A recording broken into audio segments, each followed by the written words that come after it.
everyone, and welcome back to my channel. Today I am doing the Booktube Journey Tag, which although it was originally created by Katie Lumsden, I was actually tagged by a couple of books. Actually, I've been tagged now 3 times by a couple of books to do a tag. The first one she tagged me in, I filmed it, and then when upon rewatching it, it was just bad, so I decided to cut it.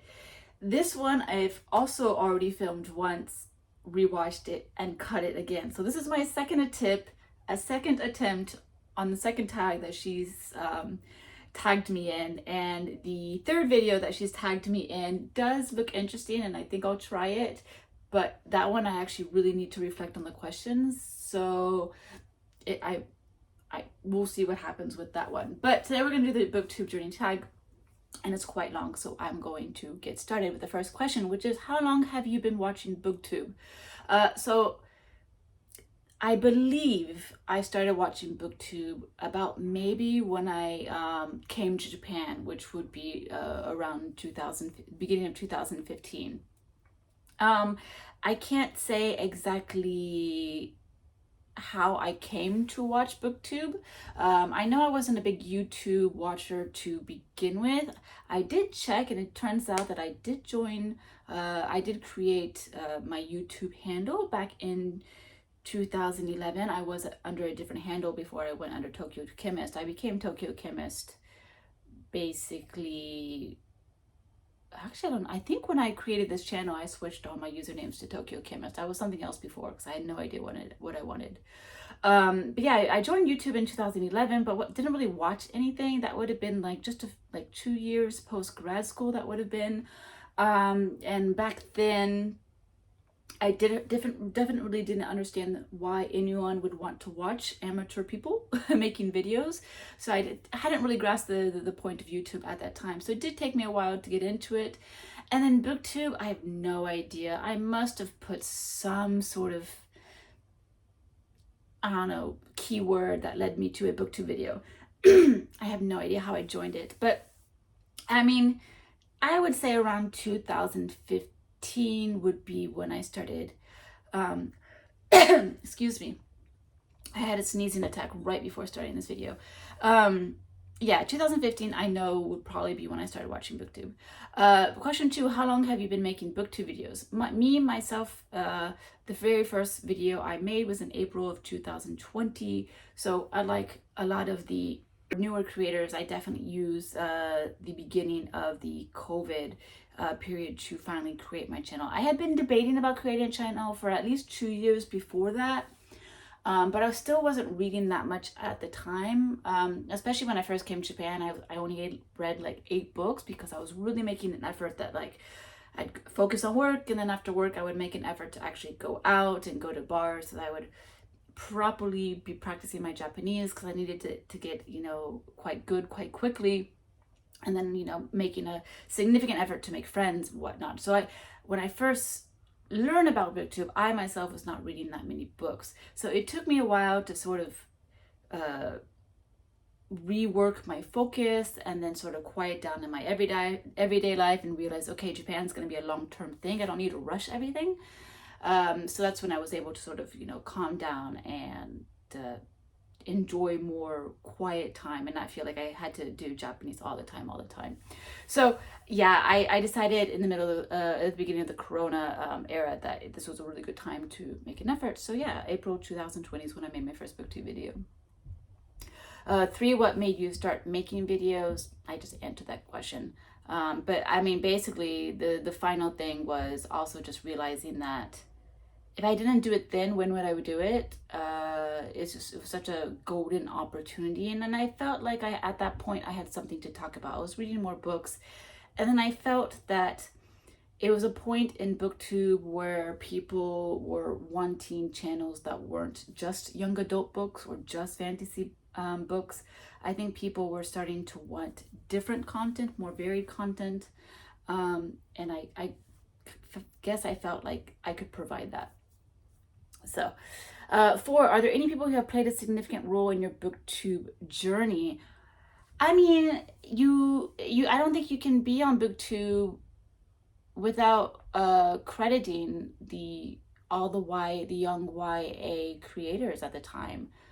So Ariel Bissett and Jessie the Reader, and her name was Kat. She was part of, they were like a little friend group, and they were really a big core to BookTube at the time. And even though I don't read young adult, I've never read young adult. Even growing up, young adult wasn't a category of books at the time. So that was a category, a genre I just skipped altogether growing up. I basically went from reading like Nancy Drew to Les Mis in one step. I didn't really have that much of a reading teenage books kind of era in my reading. So at that time, I mean, I wasn't really watching those channels because of the actual books they were presenting. I had no interest in them, but it was a personality thing. It was a new way to watch YouTube, because I really had no reason to watch YouTube at the time. But once I discovered those channels, it gave me a reason to watch more. So there, the personalities drew me in, the content they drew me in, even though the books themselves didn't draw me in after that. But then after that, slowly you start to discover little new creators, new little channels, and yeah, I mean, this is kind of how that grew. 5, what kind of books do you like to read? So perhaps for people who are seeing my channel for the first time with this video, I read a majority, although not recently, but I do read majority East Asian fiction, particularly Japanese. Right now I'm on a Chinese kick though, and along that I read a lot of Asian history. So I read a lot about, before creating my booktube channel, I had a huge focus on Japan during World War II, and then of course with that it came with Japan going into China, the Nanking Massacre, and them in the Philippines, and the death march. Then after that you kind of just gradually, and I mean with Japanese and Japan and what they did in China, well then from there you have to really go into Chinese history. So right now lately I've been reading a lot of communist China related nonfiction. So yeah, a lot of East Asian, this part of the world is my focus, both fiction and nonfiction. But I also do love the American books, both nonfiction. Nonfiction wise, lately I've been reading a lot about Native American history, a lot of Texas history, like the Texas Rangers, and I saw how all of those kind of go together. And then I still love American classics. I haven't been reading as much as I used to, but it is now with all the American nonfiction I've been reading, I've been really wanting to go back into American traditional fiction, because there is so much richness in all that literature. So yes, I would say I have a pretty broad focus. I also, because I'm French, I also read a lot of French 18th, 19th century novels. So yeah, just a wide variety. It could be wider, but I definitely do have particular niches, particular like focus groups that I like, and you'll see the majority of my reading comes from there. 6, how has that changed? Meaning, what kind of books do you like to read? How has that changed since you started on BookTube? It hasn't changed that much. To be honest, BookTube has not really influenced my reading, because I am quite set into what I like. I think being an older reader, I used my 20s to sort of establish what I like, and now I do like, and I still branch out and grow, but it's usually more, not really in terms of genre, but it's more in terms of like different kind of social issues, or maybe different countries, going basically broadening my focus and on a geographical sort of aspect. There were times where I've taken recommendations, or I've tried a recommendation and it hasn't really worked out very well. There's a question later on that'll go back into that, but I do know, so Jim Campbell was, again, played a significant role in my booktube journey. Jim Campbell will play a significant role, but we do not like the same books whatsoever. Her and I could not be more different. She is the kindest, sweetest personality out there. Her passion for books is just so respectable and everything, but we do not have the same taste. We do not have the same taste. I've tried like 3 or 4 of her recommendations. One of them, she said it was like her favorite book at the time, and I hated it. I despised it so much. I was like, what is this? Like, this is just not good. So yeah, I have to be honest, there's I've tried to read a few books booktubers have recommended, but they just haven't done it for me. And so yeah, I don't really get too much influence from other booktubers, but I will answer the question, a different version of this question later on, and I'll show you where I have gotten some good recommendations. Number 7, what kind of videos do you most like to make? Technically, I've already answered this question when I filmed this video once, but even then I still wasn't quite sure. I mean, I like the standard videos. I like doing the book wrap-ups always, although with the book wrap-ups I do feel like there's too much information to present, especially the way I talk and the things that I like to focus on. I do feel like there's too much information to present all at once in 1 month of 1 month of reading in one video. The thing is just that when it comes to my reading, I either read a lot or I read very little, or I read a long book and only read like 1 book in a month. So it's hard to really figure out a good way to sort of present all that information. And then sometimes you just step into the camera and then everything you wanted to talk about just leaves your head, but then you think of new things that you want to talk about that hadn't been previously an idea, a focus. And so it just really depends. So that makes it really hard. But I think I do definitely like the videos where I kind of just go against the booktube formula and just talk about whatever it is that I'm interested at the time. So I don't have like a set schedule of TBR or this week I talk only about manga or things like that. I kind of just go with the trends in my own personal reading rather than the trends of booktube. So I think when I follow my own flow, it's when everything kind of works a lot better and I'm able to be more consistent with the content I put out. And then number 8, how has that changed since you started on booktube? Do you think your video making style has changed over time? I think obviously with practice, your videos are just going to naturally progress and get better. You should have a better flow, a better rhythm. I know I've made quite an effort to get rid of filler words. At the very beginning, I definitely struggled with saying a whole lot. It still comes out, it still happens. Usually that happens when I'm struggling to present the ideas I want to present. It comes out when I'm like, you know what I'm saying, you know. So usually when I'm struggling with what I'm saying, that's when those come out. But I am mentally aware of those bad habits, and I do make an effort as much as I can to get rid of them. So I think I've improved on like those little things. There are times I wish I prepared my videos more. I do have a tendency to just have a topic and then sit down and just gush out the information and just hope everything lands. There are times where I wish I would change that.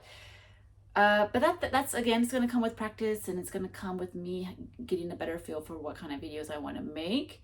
But in terms of just general, obviously quality comes, I understand lighting better, and now I know what time of day I should sit down and whatnot. But in general, I don't think you're going to get too much advancement from me.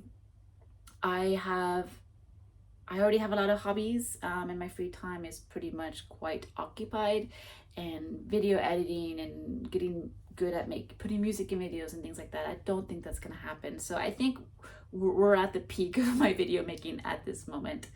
I don't see anything really changing, but I think the people you guys who watch my video, I think you're now quite familiar with my style, and either you like it or you don't. And if you don't like it, then you know other places you can get videos that you do like, and I think that's good for both of us, right? I think it's good for everybody around. I mean, you're supposed to jump around and switch and see how things feel for you, and you're allowed to leave whenever you want, and you're allowed to come back whenever you want. I know there are a few channels that I followed for years, and I've recently decided to delete them from my following.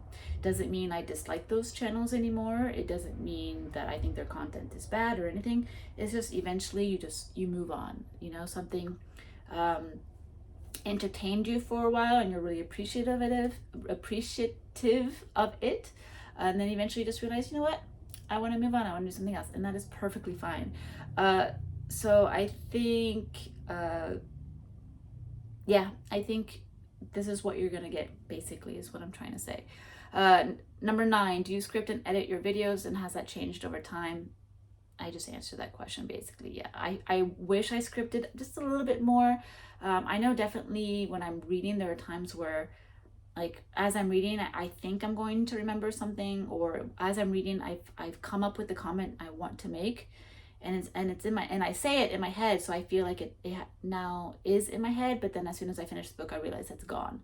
And there are moments like that where I wish I had taken just a moment to either take a picture of the page that I'm reading, or make a note, or just like a little post-it note or something. I wish I had done that. Unfortunately, I'm definitely the type of person who makes videos based off of what I read versus read something to make a video off of it. So my priority is reading. My priority is finding entertainment from what I'm reading, and the video comes kind of as an afterthought from that. So if I'm enjoying the moment when I'm reading, then I just enjoy the moment, and if I remember it, it's fantastic. If I don't, that's fine. The important part for me is, have I enjoyed that moment of reading in my life? And that's it. So number 10, what is the most viewed video on your channel? That's easy. I didn't even need to look this up. I know it's the my 10 favorite Japanese novels. That is the video. Basically, it's actually the reason I did create this channel, because I wanted to make that video, because Japanese literature has become so popular now, with the influx of, you know, anime and manga becoming more popular and becoming more of a less a nerd or a geek kind of thing, and it's more become a mainstream thing in the outside world, in the Western world outside of Japan. And I think because of that, people have branched out into other Japanese media, and literature has been the big thing. Back in the day, Japanese literature was pretty much the Showa era, post-war era of literature. So you had all the really huge names. You had Shusaku Endo, Kenzaburo Oe, you had Yukio Mishima, you had Junichi no Tanizaki, and then a slightly more contemporary after that was, of course, your Haruki Murakami. And then your oh my gosh, I was about to say Yoshimoto Banana, or Banana Yoshimoto. You had all those authors. And that was kind of all you had at that time. But because of Japanese contemporary culture becoming such a prevalent and household name type of thing, then you got a lot of more contemporary authors. So now there's a lot more to choose from. It's not all the dark post-war Japan rebuilding itself type of literature anymore, and there's more like happy cats and libraries and feel-good books, and there's a lot of like that kind of stuff, which I think brings more readers. But the thing is that even though that's fantastic, I think because of that, the younger generation of readers for Japanese literature have forgotten about the older stuff that was the crux, that was the meat, and the absolutely, like, what for me is Japanese literature. I think it was just the peak of Japanese literature was at that time. And so I wanted to reintroduce those books, you know. Every sort of my favorite Japanese literature books, every single video I had watched at that time was Haruki Murakami, and then like Cats Taking Over the World book, or it was like the Japanese random motivational stuff like Ikigai, which isn't even by a Japanese author, and Japanese people don't even believe that stuff. And I just wanted to reintroduce what I considered like the top of the top. And so I basically created this channel to make that video, and I knew it had to be good, and I knew I had to show passion with that, and then I knew people would respond to that. And then of course Japan, to be honest, Japan is such just, it's an easy sell these days. People are obsessed with Japan and anything Japanese to almost not a default, like to a fault, not a default, just to a fault. People are overly obsessed with it, and there's definitely a rose-colored glasses effect when it comes to Japan. But besides the point, it's just Japan is an easy sell. So if you make content about Japan, it's a lot easier to have those videos get pushed out into the world. So I knew that video was going to be successful, and it is my most viewed video. I think the last time I saw the stats, it was like 20,000 views, so which is, for a small channel like mine where I don't push anything, I'm not really consistent with a video schedule or anything like that. I never tell my my subscribers, I never tell you to subscribe, and I never tell you to like my videos. I don't tell you to comment even. So I don't really advertise my channel. Also, for that, and to have 20,000 views on that video is actually quite big. So yeah. Number 11, what is your favorite video you've ever made? Yeah, it's just that video. That's my passion project. And that I just knew that was a video I knew I had to make, even if I end up deleting, deciding to stop doing booktube and delete everything. I would delete everything but that video, probably, because I think that information needs to be out there. Number 12, do you have a favorite book you read because of booktube? So I don't have a favorite book I read because of booktube, but I do have a book that I absolutely do love because of booktube. And this is actually the question that made me refilm this video, because initially I had said no, not at all. But there actually was one book, and there's one booktuber. There's only one booktuber of whom I've really gotten influenced by, or a really good influence by, and that has been the booktuber Better Than Food. He definitely reads books that are, I won't say out there. They're out there for booktube. They're not out there in terms of literature world. A lot of the books he reads are from, I don't know if he realizes this, but a lot of the books he reads are from the 1,000 books to read before you die list, which is definitely heavy on the literature side. It's deep literary fiction. And so his books aren't out there if you're aware of that side of the literary world. But in terms of booktube, they are. But I just like the way he presents books. I like his passion. I like his way with words. He's very much just so good, so good. I could never, even with practice, even if I script my videos, I could never speak like that. I just don't have that ability. I'm very envious of people who have that ability, but I've never had it. I like to just ramble a lot and throw opinions and ideas out there. That's more my style, and it's fun, but at the same time, it's like, ooh, I wish I could be more concise with my presentation. But the favorite book I read that he recommended, and it's an author I wouldn't have known without him, is Machado de Asis's The Posthumous Memoirs of Bras Cubas. He recommended that. I immediately, after his video, put it on my wish list. Then I immediately bought it, and when I read it, I was just in love with it. I thought it was absolutely fantastic. It was just exactly of my taste, my flavor, that type of book that just really, really gets me excited.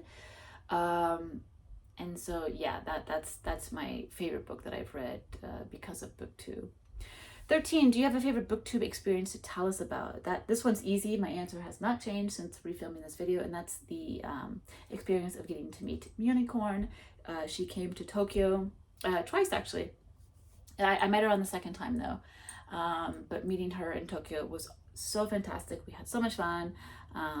We had dinner. We took Purikura, which is the print club pictures, which is like photo booths, and we just sort of hung around Shibuya, and it was just fantastic. And we before she even came to Tokyo, we had a Skype call just to sort of test our personalities and to really get a chance to know each other a little better before she arrived, and that was just so much fun. That was my absolutely most favorite booktube experience. That was just so much fun, and I really get to hope I meet her a lot again. She hasn't been on booktube lately. I think she's busy with her move and everything, and she's handling a lot of stuff. So I don't even want to bother her. I'm just like, you do your thing. I don't want to bother you. I don't want to when everything gets settled, hopefully we can do a video chat again, because I absolutely adore her and it was fantastic. And then just again, but in terms of other like booktube experiences, just the everyday experience of getting to read the comments that come in and getting to reply to those, I think it's really, really fun. It's just a lot of you are so passionate. I'm actually really surprised about my Story of the Stone video. I'd have to rewatch it myself just to see what I talked about during that video, because I think if I were to refilm it now, I would say different things, or I would say them differently. But I'm fascinated by the comments I get on that video, because everyone is like so informative, really informative. Like people give me like 5-paragraph comments describing like the history of such and such and such and such, and it's really, really interesting. So yeah, I just love all those little interactions. Really, really love that. That's the everyday benefit to booktube, I would say, other than, you know, pushing all my books, my favorite books on you guys. That's the real, you know, huge positive, which I get to influence you guys. And then let's see, 14th question, what does your book collection look like? Well, half of my book collection, in Japan at least, the rest of my books are in the US still, in my childhood home and room. My book collection looks like this. I have 2 shelves of the size. They're double layered, so there's like half this way, half here. So and then it's just a combination of manga and like novels. Basically, this shelf in my room is basically, it's more manga, where the ones I've read are in the back and the ones I haven't read are towards the front. And then down here behind my shoulder is my read novels in English. So this is actually this shelf here is actually what I'm currently reading this month. So if you always want to know what I'm up to reading and you can get a glimpse of the shelf, it basically tells you this is what I read this month. So if you can see this huge pile of Dragon Ball manga is basically what I've read this month. And then down here you can have like, you have all my Penguin classics here that I've read, not all, but just some recently, and then more books. And then down here is my read nonfiction, basically. And then in the other living room is where all my soccer manga collection is, and those are into the back because I've already read all of them, but that collects all my soccer manga. And then my French books are to the forefront with all my Zola, Rougon-Macquart's cycle series books are in one row, and then down one row is all my French classics. And then down another row is all my unread, well, some read, but mostly unread Japanese language books. Then after that, it's my English fiction and nonfiction to be read pile in that room. But yeah, that's basically my collection. Is just a mix of just all my different languages, my English, my French, Japanese books, manga, fiction, nonfiction, read and unread. That's what my collection looks like. So it's fun. It's good for me. I do need another bookshelf. I'm thinking about ordering another one of these of this size, and then that will have to be the last shelf, because after that I just have no room. I mean, technically I could put a shelf right here. There is wall space like here. The only thing is my bed is right here, and that's where my head is. And the one thing is I wouldn't be able to do that. Maybe I could do like half size here, but I kind of want the space. But yeah, I can't put a bookshelf here just because of earthquakes. I don't want in the middle of the night to have a whole bookcase fall on my head and kill me, basically. This one's fine. It's at my feet and it's barely at my feet. So it would mostly fall, like if it hit the end of the bed, it would actually fall off the bed. It wouldn't hit me. So that one's safe. But here I just can't put anything tall because I don't want to die in an earthquake at night. I don't want to be crushed by books. I know some people might say that's the way they want to go, crushed by their book collection. I don't know. That's not how I feel like dying. So yeah, I have room for one more bookshelf, and even having room, it's kind of pushing it. I am, but after that I have to stop. But yeah. All right. 15. What advice would you give to new people starting a booktube channel? I would say I have 2 pieces of advice. One's gonna sound kind of mean until I explain it, but the first one is just start. You need to just do it. You just need to start it. If you're gonna do it, you're gonna do it. If you're not, you're not. Just do it. If you're thinking about it, if you regret it, just delete it. You know. And then the second part of that advice is don't be afraid to be ugly. That sounds horrible. I know that sounds absolutely horrible, but let me explain it. So this pairs with it. You just have to do it. And so you have to do it, and you can't be afraid to be ugly. And what I mean by that is that your first video, it's not going to be good. It's just not going to be good unless you're a natural talent, or maybe you've had previous like broadcasting experience, or you're an actor or an actress or something like that. Unless you have that kind of background experience, I think you're just not going to have a good video. It's just for most people, it's not feasible. Something's going to be bad. Either your audio quality, your visual quality, your presentation skills of books, something's going to be bad. Your setup, your lighting, anything can be bad. And so you can't worry about that. So you just don't be afraid of being ugly. And then also there's also a more superficial side of that, where if you're going to put yourself on the internet, if you make that decision to make a video, create a channel, put yourself in the internet, at that moment you've basically given full permission for people to criticize you, for people to make unpleasant comments about you, whether that's about your content, your appearance, whatever. So if you don't think you're capable of showing yourself at your worst or at your ugliest, basically, whether that's physical presentation, whether that's visual presentation, anything, then you're not going to, I don't think you'll have the ability to create a channel or to be able to take it. Fortunately, Booktube, people are very nice, especially since most people, like myself, will stay at the lower subscriber count, which means we don't have, a general population's not really going to stumble upon our videos, which leaves them less opportunity to put mean comments. So in that case, Booktube is a lot better about that. You are definitely in a more friendlier community. But if by chance your channel were to grow and to expand, you do open yourself up to hate and to mean comments and things like that. And so with your very first video, if you're not willing to be ugly, if you're not willing to be imperfect, and if you're not willing to show yourself from the very beginning, then maybe Booktube is not the thing to do for you. So yeah, so that's my advice. If you're gonna do it, try it. You're allowed to change your mind. Yeah, you're allowed to change your mind. You're allowed to be like, you know what, I don't want to do this. I'm going to delete everything and leave. And you can do that. That's perfectly fine. I mean, no one's going to call you a failure for not wanting to do something anymore. Like, no one cares. So yeah, so just do it. Try it out. See if you have fun. If you have fun, keep doing it. And if not, you go. And then yeah, just know that it's going to require practice and time to get better and to become to more feel better about what you present and how you present it. And yeah, that's it. So there you go. Last question basically is to tag some people. This tag is quite old already, so I'm not going to tag anyone, but I do want to thank a Cup of Books for her tagging me. I apologize for being late in replying to your tags, but I really appreciate you thinking about me. It's really very sweet. So yeah, thank you guys so much for watching, and I'll see you in my next video. Bye.